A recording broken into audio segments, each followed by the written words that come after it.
માન બાપ છે બરોબર છે, માન બાપ માં ધરતી ને આસમાન જેટલો ફરક છે. માં છે એ તો માં છે.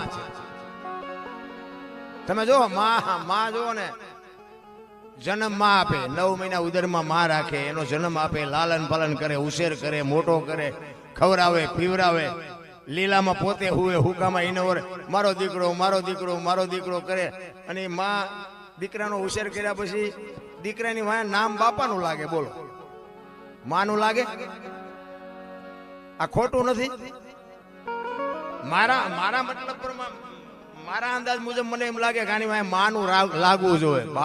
બાપનો ભોગ નથી એટલો. તમે આખી દુનિયા જાણે છે ને, આ તો હું કહું છું, બાકી આખી દુનિયાને ખબર નથી કે આમાં માનો ભોગ છે એટલો બાપનો છે. પણ માયું સમર્પણ કરી દીધું, અને સમર્પણ એને કહેવાય. અહીંયા તમે કદાચ 2000 રૂપિયા ઉડાડી દો ને તો એને સમર્પણ ન કહેવાય.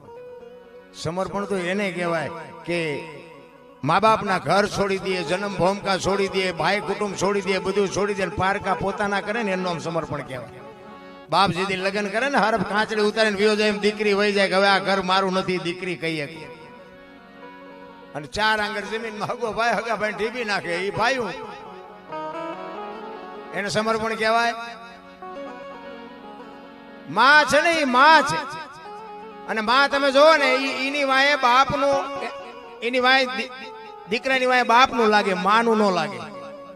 પણ માએ સમર્પણ કરી દીધું કે આની વાય એના બાપાનું જ રાખજો. કે કેમ? એ કે આ કદાચ કોથળીઓ તોડીને ધૂળમાં માથું ગાલીને ઊંધો પડ્યો હોય, કોઈ કેમ કે કોનો છે, ફલાણી માનો છે, મારા ખોળી આમ જીવ નહીં રહે, એની વાય બાપાનું રાખો. આનું નામ સમર્પણ કહેવાય. અને હારા દીકરા છે ને એની વાય માનું લાગે. તમને ન ખબર હોય તો કહી દો. કર્ણ કોનો? કુંતીનો. ભીષ્મ કોનો? ગંગાનો. શિવાજી કોનો? જીજાબાઈનો. ગણપતિ કોનો? મા પાર્વતીનો. હનુમાનજી કોનો? અંજનીનો. ગાંધીજી કોનો? પુતળીબાઈનો. હારા હારા માના, બગડેલા બાપાના. આ શિવાજીના માનું નામ જીજાબાઈ છે, લગભગ દુનિયા જાણે છે. એના બાપનું નામ જાણતા છે, પણ બધા માનું નામ જાણે છે, એટલે બાપનું નથી જાણતા. ગંગાનો પુત્ર ભીષ્મ. વિચાર કરજો, ભીષ્મના માં ગંગા છે, આખી દુનિયા જાણતી છે, અને બાપને લગભગ ને ખબર નહીં હોય. ઈ માવડીઓને ખબર હતી કે અમારા દીકરા કેવા થાય છે, આની માં બાપાનું નહીં, અમારું રાખો, અમારું. સમર્પણ છે. અને માં તમે જોવો ને, બધે ઉપર બેઠી, ધજામ જાઓ, આરાસુર જાઓ, પાવાગઢ જાઓ, ચોટીલા જાઓ, બધે ઉપર બેઠી. શું કામ? મારા સંતાનની નજર રહે એટલે. અને બાપા બધા ભોંયરામાં છે, તંબકેશ્વર ને રફાળેશ્વર ને ભોંયરેશ્વર ને રિયા સલમુ દાબે. માન બાપમાં બાપુ ધરતી ને આસમાન જેટલો ફરક છે. માં છે એ માં છે. પણ મેં કીધું એમ કઈક આપણે વિચારવાની જરૂર છે. આવા ધર્મના કાર્ય થાય અને જો બાપુ આ બગાડ અટકે નહીં તો કઈક આમાં હું તમે વિચારી તો જ કઈક આનો છેડો આવે. બાકી તો કઈ એક વ્યક્તિથી આ કઈ પતે એવું નથી. એટલા માટે કંઈક આપણે વિચારવું જોઈએ કે આ બગાડ અટકતો કાં નથી ને બગાડ વધતો. ભલે હું કહું ઘટે નહીં તો કઈ નહીં, પણ ઉભો તો રહેવો જોઈએ. પણ ઊભું નથી રહેતું. કૃષ્ણ પરમાત્માનો ઇતિહાસ બાપુ ભાગવત છે, કૃષ્ણ પરમાત્માનો ઇતિહાસ છે, રામકથા છે, રામનો ઇતિહાસ છે. ગ્રંથો 4 વેદ, 6 શાસ્ત્ર, 18 પુરાણ, 108 ઉપનિષદ, નિચોડ બાપુ આ ભજન છે. પણ આને આપણે સમજવાની વાત છે. મારો કહેવાનો મુદ્દો મહાપુરુષોએ તમને મને આપીને દીધું છે, એ બરોબર છે. પણ હવે આનું આપણે મંથન કરીને આપણા ઘરમાં જો આપણે રામ જેવા દીકરા ન હોય, સીતાજી જેવી દીકરી ન હોય, તો પછી આ કથાનો અર્થ શું? કહેવાનો મારો મિનિંગ ઈ છે કે કેવા દીકરા હોય, કેવા ભાઈઓ હોય, કેવા માવતર હોય, કેવી બહેનો હોય. આ જોવું હોય કે રામાયણમાં જોવું, અને રડેલું ન ખાવું હોય મહાભારતમાં જોવું. મહાભારતમાં ઈ જ થયું ને. મહાપુરુષો તો એમ કે છે કે એક એકના હાથમાં 10 હાથીનું ભુજા બળ હતું. તેમને ઉપયોગ શેમાં કર્યો? ભયું મારવા. એટલે શું સારું કર્યું? કાંઈ છે નહીં બાપુ. ઝઘડામાં મેં બહુ કર્યા. હા, મેં આ જેસલ કરતા મારો ઇતિહાસ ખરાબ છે, તમને જે લાગતું હોય.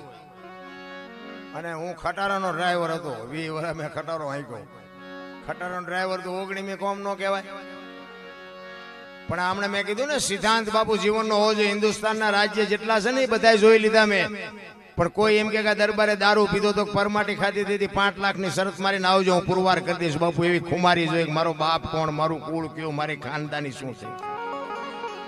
નકી આ ખવડાવનારા ને પીનારા મને નહીં કોઈ મળ્યા હોય. મારું ગામ આખું બાપુ હાજે બાદશાહ થઈને ઊભું હોય, આખું ગામ. પણ આપણી ગેરંટી જો કે આપણી બજાર નહીં આવવાનું, મહેરબાની કરી. નકર હું કાયમ 24 કલાક નશામાં જ હોઉં છું.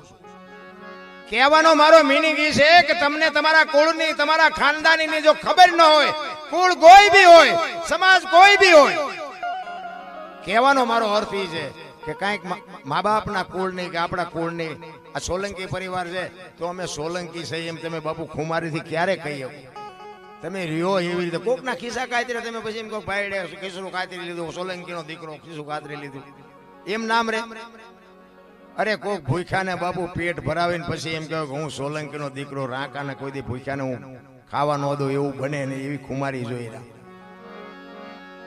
કોકનું લઈ લેવું છે ને પાછો પાવર કરવો, એ બે જ્યાં મેળ પડે. અત્યારે તમે જુઓ આખી દુનિયા બધા હોની નાચ ચાલીને બેઠા છે. હું પટાલ ને, હું દરબાર ને, હું કોળી ને, હું ભરવાડ ને. આપણે એમ કુનિયારે વાત કરવી ને કે હું તો એમ કહું 18 વણમાંથી બોલાવો અને એક હોડીમાં બેહારો, હોડી દરિયામાં વહેતી કરો ને ખીલી જાય એટલું ફાંકું પાડો. પાણી કાઢવાની મહેનત બધા હરકી કરે, શું કામ? બુડે છે. બુડે પછી એક થાવ તે પેલા થાવ ને પછી દરબાર હોય તો એ મંડી જાય, કાઢો ને મરશું હમણાં, દરબારે લાગી જાય. કૃષ્ણ પરમાત્માનો બાપુ આ ઇતિહાસ, એનો એક તમને દાખલો આપો. કૃષ્ણ પરમાત્માને સુદામા ઉજ્જૈનમાં બે સાંદીપની ઋષિના આશ્રમમાં ભણ્યા. જો આ દુનિયા આખી બાપુ કર્મની વાતો કરે છે ને, મેં કીધું એમ મારો ઇતિહાસ ખરાબ છે અને મને આમાં ટપાઈ નથી પડતા. મારું કામ હાલ્યું છે મને કઈ ખબર છે નહીં, પણ હાલી ગયું છે ગમે એમ હોય, જેટલા દી હાલે એટલા દી. આપણે તે છૂટા દીધા નથી, લીધા છે બધી હાલે છે, જ્યાં સુધી હાલે ત્યાં સુધી. આપણે કઈ પુસ્તક વાંચ્યા નથી. અને તમે આ અમને જે માનતા હોય, અમારી જેટલી આબરૂ છે એ જોવું હોય ત્યાં હાલ. એટલે આપણે કઈ જોતું નથી. 2 કિલોમીટર જાય ને એટલે બાપુ આયા આવો, બાપુ આયા આવો, બાપુ આયા આવો, અહીંયા કણે લઈ ગયા છે, પાછા નથી દેતા. અમે બહાર જઈએ ને એટલે અમુક બેન હોય, ભાઈ હોય, એમ કે બાપુ અમારા ઘરે હાલો ને પગલા પાડવા, ઘરે હાલો ને પગલા. એટલે અમારા પગલા શું પાડવાના હોય? એ કે ના ના હાલો હાલો. એટલે અમે અહીંયા જઈએ ને પછી ચા પાણી પી, જે કઈ હોય એ બધું કરીને પછી આવીને ઘરે જઈએ ને તો ઘરે શું કે ખબર કે બહાર ઉભા પોતું કર્યું, પગલા પડશે. આપણે એમ ઘર ઓલા બહાર વાળા કે છે પગલા પડાવવા છે, ઘરે અમે ધરાહાર પાડી છે તો મેળે અમારા ચકડા બંધ થઈ જાય. શું કરવું? હા એ કે બધે બહાર ભલે પાડતા હોય, અમારે ઘડીએ ઘડીએ પોતા નથી કરવા, ઘડીક બહાર ઉભા રહ્યો. શું સમજવું આમાં? તમારા માટે તમારે કરવાનું છે, કોઈના માટે કઈ કરવાનું નથી. એક ઘડી હાથી મેં પુનિયા 24 કલાકમાં કઈ કરશો એ જ તમારી ભેળું આવવાનું છે. બાકી જય ભગવાન, બૈરું હોય તો ભલે, છોકરો હોય તો ભલે, બાપ હોય તો ભલે, ધણી હોય તો ભલે, કોઈનું છે નહીં. આપણે ઊભું કર્યું છે ને, આપણે બાપુ ધ્યાન રાખવું પડે. ભગવાને આપણે આવ્યા ને ત્યારે આપણે બૈરું મોકલાયું નથી. આપણે અડધું ગામ લઈને ગયા હતા ઘોડે ચડી, એમાં ભગવાને નતા આપ્યું. એટલે બૈરું કે તેલનો ડબ્બો ખૂટી રહ્યો, લાવી દેવો પડે. આપણે ઊભું કર્યું છે, એમાં પછી હાલે નહીં. પણ આપણું નથી મગજમાં રહેવું જોઈએ. મહાપુરુષો એટલે કે છે કે તું કરી ઈ જ તારા હાથમાં આવવાનું છે, હું કરું ઈ જ મને હાથમાં આવવાનું છે, બાકી કાંઈ છે નહીં. ઈ કૃષ્ણ પરમાત્મા ને સુદામા બે સાંદીપની ઋષિના આશ્રમમાં ઉજ્જૈનમાં બે ભણ્યા અને સમય સંજોગ અનુસાર બે જણા જુદા પડ્યા. કૃષ્ણ પરમાત્મા દ્વારકા જાય અને સુદામા પોરબંદર જાય. જો બાપુ મિત્ર તો આખી દુનિયા તમારે હશે ને મારે હશે, પણ મિત્ર હેડા કીજી એ ઢાલ સરીખા હોય, એ સુખમાં પીછે રહે અને દુઃખમાં આગે હોય. ભાઈબંધ એને કહેવાય. હગો હારો નો હાંપડે ને મિત્ર મળે જો લબાડ, પત્ની મળે કભાર જાતો એળે જો અવતાર. તાણે પખા મોળા હોય તો ગિરનાર ભેગું થઈ જવાય ને હું જીવીને કરવાનું ભલા મણા. હે અરે ભાઈબંધ ભેગો થાય કે લાવી એક જ બીડી લઈ આવે. શું ભાઈબંધ એને કરવું? હગામાં આપણે એમ થાય હાલો ને આપણે ફોન કરી ખબર પૂછી. આપણે એમ કે કેમ છો, કેમ મજામાં? તો કે 5000 મોકલાવજો. એટલે આ શું આ હગાન ગુડવા છે? ઘરે જઈ બૈર અહીંયા સોટે. આપણે એમ થાય કે આમાં ગિરનાર ભેગું થવાય ને આમાં ચા ઠરે એવું ક્યાંય હતું. હગો હારો નો હાંપડે, મિત્ર મળે જો લબાડ. ઘરે બૈરામ ઠેકાણું હોય તો બાપુ કાંઈ છે એની વાત. એની જ બાપુ વાતો આ જેટલા મહાપુરુષોના દુનિયા ગાણા ગાય છે. આ પબજી બાપુની વાતો આપણે કરી છે, તમે તો કદાચ જોયા હોય, બાકી આપણે તો કઈ જોયા નથી. પણ તો એના ગાણા શું કામ ગાવા પડે? એનું જીવન કેવું હોય છે? આપણું પાડોશી જો સારું ન બોલતા હોય તો એ માણા હતા ને આપણે માણા છે. અરે ઇતિહાસ જાનવરના થઈ ગયા. હળદીના ઘાટ ઉપર મહારાણા પ્રતાપનો ઘોડો પૂજાય, સતાધારમાં પાડો પૂજાય, જમરાળામાં ભેંસ પૂજાય, કચ્છમાં દાદા મેકરણનો કૂતરો ને ગધાડો પૂજાય.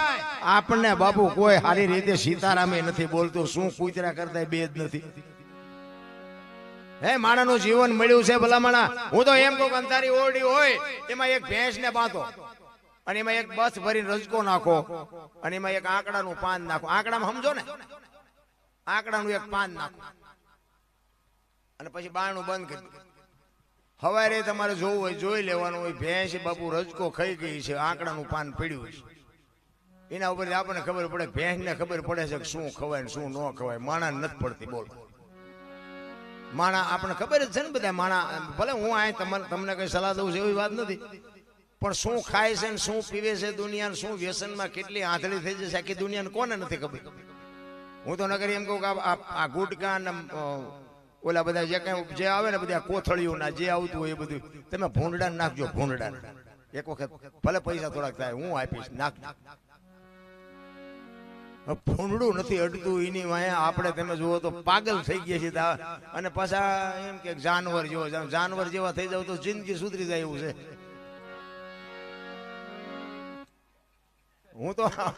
હું તો જયારે રાતે સાંજે વાળું પાણી કરીને આમ નીકળું ને બજારમાં કૂતરા હોતા હોય ને તો હું એને આમ જોઉં ને તો મને એમ થાય છે આમને કઈ ચિંતા એ ઘસઘસાટ આપણે કાંઈથી ખવડાવ્યું હોય ને છે એને હાથ અને કાંઈ ઉપાધિ છે. ધાબુ ભરવું છે ને છોકરો પરણાવો છે ને વહુ તેડવા જવું ને કોર્ટમાં જવું, વકીલ જોવે છે ને જામીન નથી ચડતા, અમારું સન્માન ન કર્યું, રાજકારણમાં સરપંચની ચૂંટણી પૂરે હું કાંઈ લોહી ઉકાળા છે. આપણે બધા બુદ્ધિશાળી ની વાતો કરી. મને તેમ થાય કે માણાની જેલ બનાવી, માણા હાટું વકીલ જોવે, માણા હાટું મેજિસ્ટ્રેટ જોવે, માણા ને જ આ બધું નડે. મને એમ થાય કે ઢોરા હારા નહીં એમને હાટું કઈ સહેજ નહીં તો મારા દીકરા હિલોળા કરે છે. આ બધું કરવું શું કામ પડ્યું? અમે હમણાં આજ રસ્તામાં આવતા હતા ને એમાં ઓલા ગેસ પુરાવા ગાડી પંપે ઉભી રાખી ને તમે કહો આપણે પાણી પીવી હતી, પાણીની પરબ હતી ને એ લોટા હાંકળે બાંધ્યા હતા. બોલો આ કૂતરા લઈ જાય? લોટા ને હાંકળે બાંધવા પડે. એક પરબ બાંધવા વાળો જો બાંધતો હોય, અહીંયા પાણી પાવા વાળો પાણી પાતો હોય, એ માણસ લઈ જતા હોય છે ને મૂળ. આટલું ધર્મનું કાર્ય હોય એમાંથી બાપુ ગ્લાસ કે લોટો લઈને તમારી થેલીમાં નાખવો કેટલા શેરની વાત કહેવાય. તમે વિચાર તો કરો પછી કે શું નડતું હશે, શું નડતું હશે. જોરાઓ દાણા શું નડતું હશે, ભૂવા દોઈ દેશે. તમારે ત્યાં ગમે એમ હોય, અમારે ત્યાં જોવાનું કઈ હેલ્યું છે. મને તો અત્યારે એમ થાય છે કે ભજન ગાવાનું શીખ્યા એના કરતા આ શીખ્યા હોત તો મેળ પડી જાય એવું હતું અત્યારે. પૈસા કરોડપતિ બાપુ, કરોડપતિ દાણા જોરાવા આવે અને અહીંયા ઓલા ભાઈ એમ કે કાલ ને પમદી આવજે. અહીંયા તતણથી વારો નથી આવે એવું આપણને ન ખબર હોય આપણે શું કર્મ કર્યા છે. ભૂવા હું કાઢી દે એ તો તમારા પછી એક શંકાનું સમાધાન કરવા હાટું કઈ કે બાકી આપણું કરેલું હોય ને આપણને જ આડું આવે. એમાં ભૂવાય ન કાઢે ને માતાજી ન કાઢે. એટલે ઈ કૃષ્ણ અને સુદામા બે જુદા પડે અને સમય સંજોગ અનુસાર બાપુ કૃષ્ણ પરમાત્મા હોનાની દ્વારકાનો રાજા અને ઓલાને હાજે ખાવાનું હોય તે ન હોય. જો કૃષ્ણની ભાઈબંધી હતી. જો કર્મની વાતમાં મને કઈ ખબર નથી પડતી હો. તમને જે તમને હુતું હોય કરજો. અને હું બધું જે બોલું છું ને બધું સાચું છે એવો કોઈ દાવો નથી હો આપણો. આમાં તો કેટલું ખોટું હોતા આવશે. પછી કોઈ ફોન બોન ન કરતા આપણે, કારણ કે આ તો આખી દુનિયા કહે છે કે રામ વનમાં ગયા હતા એટલે હું કહું છું ભાઈ કે રામ ગયા હતા હું અહીંયા નહોતો. પુરાવો નથી આપણી પાસે કઈ. કૃષ્ણ પરમાત્મા સુદામા બે શાંતિની ઋષિના આશ્રમમાં ભણ્યા હતા એવું બધા કહે છે. બાકી ભણ્યા હતા હું અહીંયા નહોતો. હા એટલે માનો તો આ બધું સાચું છે, ન માનો તો હું આખો ખોટો છું. કારણ કે ખોટા હોય તો જાણે દિવાળી મૂકવાની છે એક દી છે નહીં કઈ વાતમાં. આ તો એકાબીજા અંદર અંદર ટાંટિયા તાણવાની વાતો છે. આમાં મોબાઈલ તો બાપુ કોઈને હગું જ નથી રહેવા દેવાનું. તમે જોવો 10 વર્ષ આવવા દો. છોકરો બાપાને એમ કહેવાનો કે અમારા બાપા ક્યાં 10 વર્ષ તે અને અડધા પડધા તો બીડીઓ ઠૂંટા મીણતા થઈ જાય છે. હા એને ખબર નહીં મેં ખાધું જ ચારે.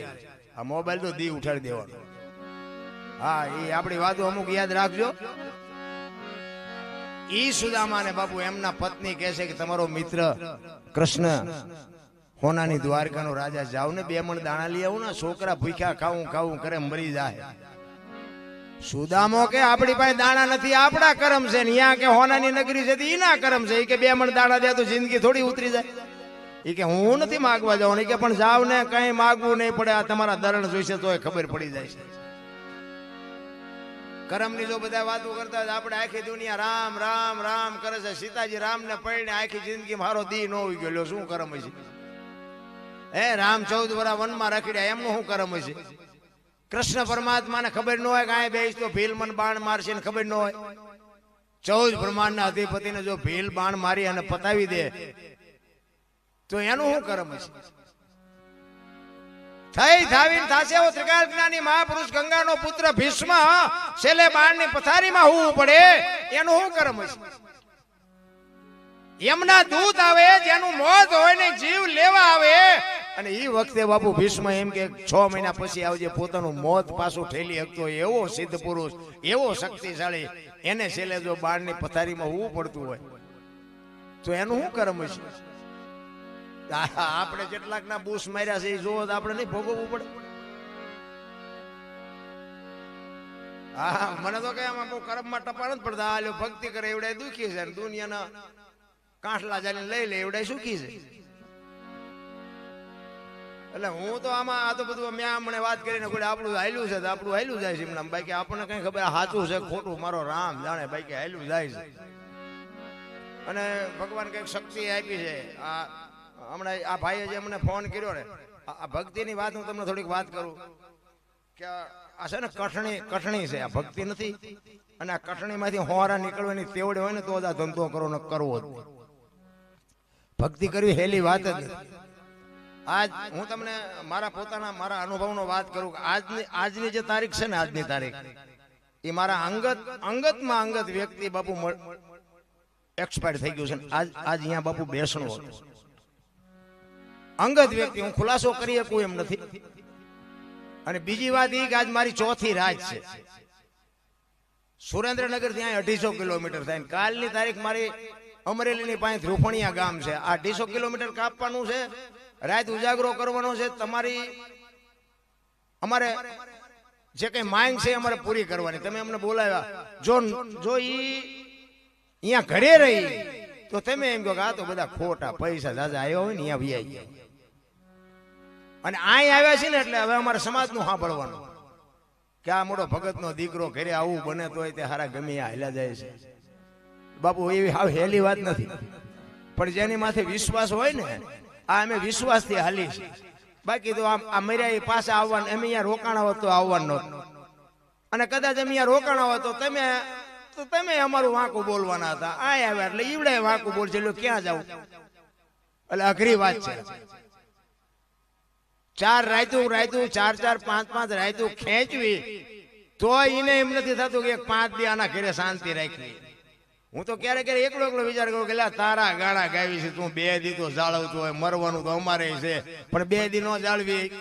12 મહિનાનો તહેવાર, લાગડ પ્રોગ્રામ, અને એમાં ઘરે મળનું.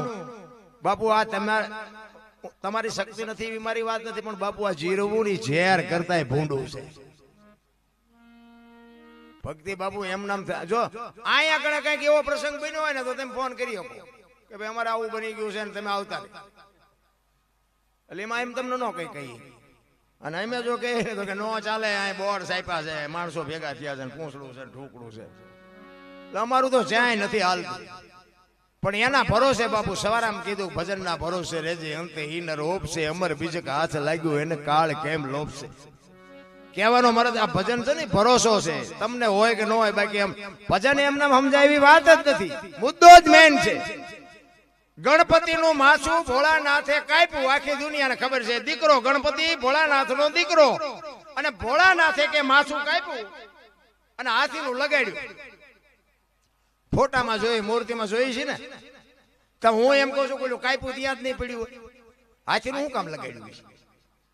અને હાથીનું માથું માણાના શરીર ઉપર ફિટ થાય તમને જેમ લાગે તો આ હશે શું? ખોટું તો કઈ, આ તો આધુનિક યુગ છે, અત્યારે કોમ્પ્યુટરનો યુગ છે. ગણપતિનું માથું હાથીનું જ હોય. કોઈ અત્યાર સુધી વિરોધ ન કર્યો કે આ ખોટું છે, આને કાઢો, બહાર નાખી દો. તો આમાં હકીકત શું છે? કોઈ ન ખબર હોય પાવર થી કહું એક ઊંચો હાથ કરો જો ખબર હોય તો. ભજન બાપુ સમજવું એના માટે બાપુ ધણી જોવે, હારો સદગુરુ જોવે, એના વગર ભજન નો સમજાય. એક ભજન કે છે ને, રામ કિસી કો મારે નહીં એસો પાપી નહીં है, राम આપી આપ મર જાતે કરતે કુડે કામ. કે રામ કોઈને મારતો નથી, તો રાવણ ને વાલી ને બધાને કોઈને માર્યા? રામાયણ કે છે, હું નથી કહેતો. માર્યા ઈ વાતે સાચી છે, નથી મારતો ઈ વાતે સાચી છે. આ સમજવા માટે સદગુરુ જોવે. એમ આ તમે કઈ એટલા બધા કઈ ગાંડા નથી કે અમને 18 કિલોમીટર ત્યાં ખેંચ્યા છે. જો તમારથી પતિ જતું હોય તો અમને બોલાવો નહીં ને તમે. એવું હેલું નથી રામ. અમે કીધું હમણાં, અમે કીધા પછી તમે જ્યાં બોલ્યા નગર તમે આ તમારા ગામમાં અમને શરમ નથી લાગતી, બોલો તમને બધાને શરમ લાગતી, બધા બેઠા તેમને. અમે તો હમણાં હિલોળો કરીને વ્યા જાવ. અમારું ચાર્જિંગ થઈ જાય 8 દિવસ સુધી અમારું ચાર્જિંગ ઉતરતું નથી. કેવો ડાયરો બેઠો હતો, કેવું આયોજન હતું, મોજ આવી. આ ખર્ચો તમે કરો છો ને બાપુ, મોજ અમે લૂંટીને વ્યા જાય છે તો આ કઈ મોજ છે રામ?